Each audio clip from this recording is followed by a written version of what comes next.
today to share with you a healthy recipe for breakfast on the go.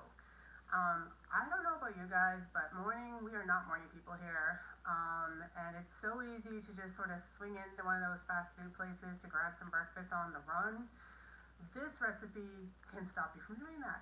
So it has you eating better and is also saving you money. So it's a real win-win and it's delicious. So that's the triple win. So that's what I'm always trying for and trying to help you guys out with some tips and tricks. So these are the mini frittatas in the brownie pan. And what's really great about this is you can customize it to what your family likes, right? So I've chosen to make the ham, or it's actually going to be sausage and broccoli. And again, that's the great thing about this. Make it what your family likes. So this is our brownie pan, and I did do a little bit of prep, so you didn't have to watch me do all the things. So this is our brownie pan, and it shouldn't be called that because I very seldom use it for brownies, to be honest. I do this kind of stuff more often. It's great for individual servings, portion control, all those things that we're all trying to do in this that we're always trying to do, I guess, right? But especially this time of the year. So I did start with, for this recipe, you have to preheat the oven to 350, so that's happening over here. And so this is funny, it calls for frozen sliced potatoes, like sliced hash browns.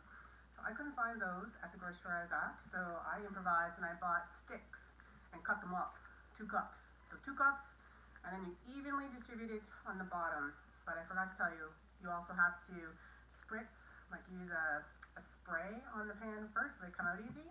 I'm not a fan of the pan and things you buy. I use a kitchen spritzer with either olive oil or canola oil, or even coconut oil if you so desire. But anyway, grease the pan, however you like to do it. And then these hash brown sticks, or shredded ones, in the bottom of the pan, 2 cups. So I already started with that just to make things a bit easier. So I'm just going to set that actually behind me for now. I don't want to put it on the stove because the stove is already preheating. Be right back. You can see my videos, I have a small kitchen, but I manage, so you can too. So then, the classic batter bowl. So guys, this product that I've had, this is probably the first thing I bought from Pampered Chef. I have it so long, it doesn't even look like what you buy now. It's a different design, but still the same awesomeness whether you buy it today or you've had it for a while. So in here I already have 8 eggs. So start with 8 eggs. I'm going to set that aside again. And then vegetables. So I'm going to use broccoli, 3/4 cup of broccoli. I'm just going to put that in there. Actually, I should have probably picked those eggs up a little bit. I'll do that really quick now. Anyway, so the 3/4 cup of broccoli. We love broccoli at this house. The manual food processor is one of my faves. It comes with this wonderful bottom to stop it sliding on the counter, and then it also doubles as a lid should you make salsa or something in here and want to keep it in the fridge. And then it has a really sharp blade, and for super easy storage, the lid, where does it go? Sorry, the lid pops down, right? So it stores flat, and then when you need to use it, you just pop it open. This is also a great thing to get your kids involved if they're so inclined, because it's fun. Watch. So you just pump it to manually process some food really quick. And again, you control how much or how little you want that to be. So I'm just going to pop that into the bowl with the eggs. And then onion. Sorry, I need to grab a spatula. Onion is hit and miss in this house. So sometimes I use it, sometimes I don't. For this one, I am going to put a little bit of green onion in. And so it just calls for 2 green onions. I'm actually just going to use my kitchen shears. Again, I may have shown this to you already, but they come apart. Oops, I have to see which way to put them back together. So super easy to clean and put in the dishwasher. Love, love, love. So you don't want your manual processor to be working from the very beginning. You need to make them manageable. So, I did wash this before, but I see I didn't get the bottom part off. There we go. So I'm going to chop those up like this. I like both parts of the green onion. Some people don't. Again, you do you. You put in what you want. This guy tried to escape. So again, I am going to try to put this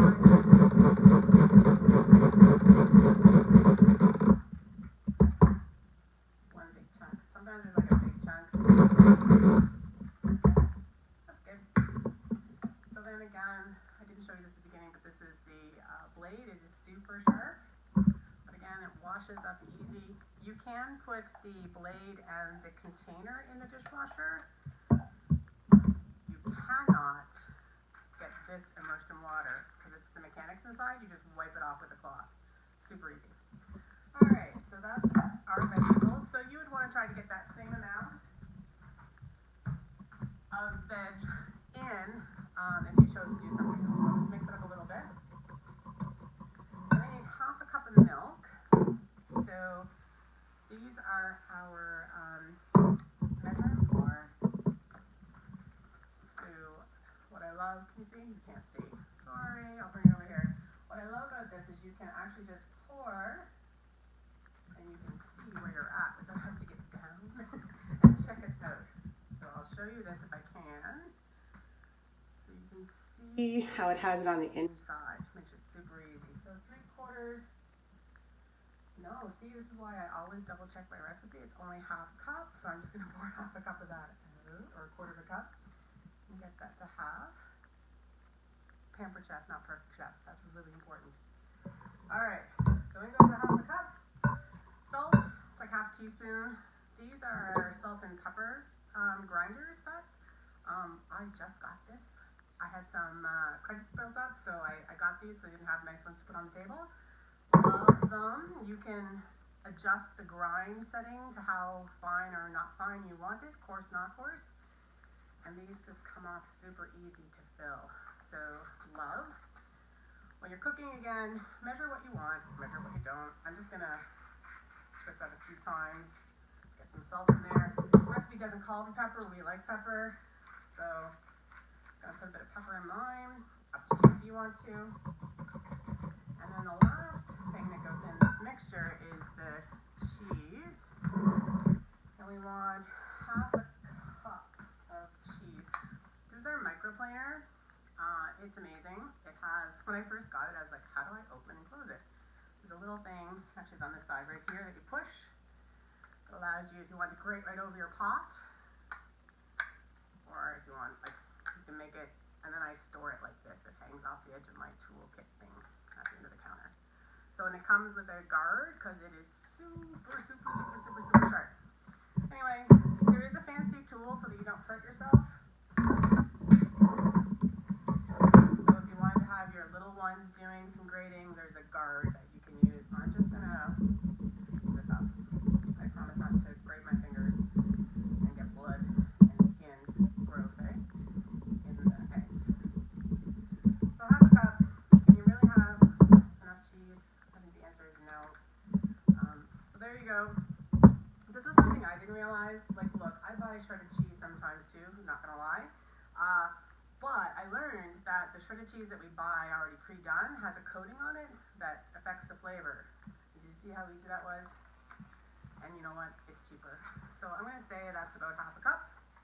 I'm gonna throw that in, and whatever. Just put the rest in. A cup like that. So, batter bowl is looking good. So one more thing here. I need this back. Now, we have to pour this in to the wells. I'm just going to use my handy dandy spatula, scraper, we're called, to do this. And you want to leave room for your topping, which I've chosen sausage, so don't fill it all the way up.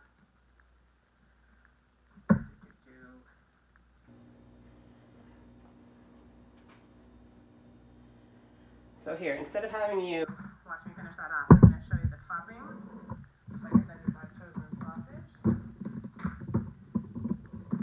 This is our quick slice. I love this. I got this with my kit and I use it all the time for red peppers, mushrooms, eggs, you name it. This is a great way to quickly chop something. I'm going to use it for the sausage.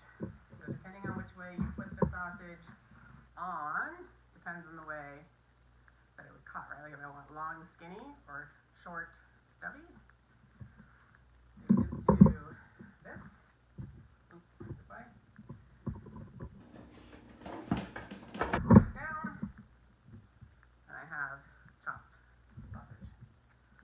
Quick, easy, awesome. So, again, however much you want. Sorry, you're losing me. However much of this you want, you just throw them in the top. I'm working on my system here, bear with me.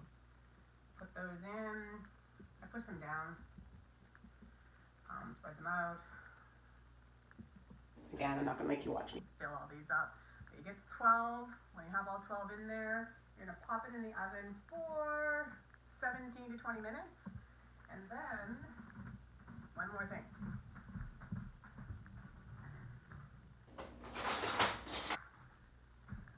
I'm always amazed when I can pull tools out of my drawer that quickly. This is the mini nylon scraper. It's so popular. And it's the perfect size for our brownie pan to pull things out. So this is going in the oven for 17 to 20 minutes at 350 degrees. I'll let it sit and cool for 5 minutes when it comes out, and I'll pop them out. You can then, they'll be good in your fridge for the week. 5 days, 6 days. I sometimes throw them in a wrap. The farmer's wrap at McDonald's, you can do it. You're on your own. Just throw the aioli sauce on it. Whatever flavors you like. Alright guys, I hope this helps. Breakfast on the go. Bye.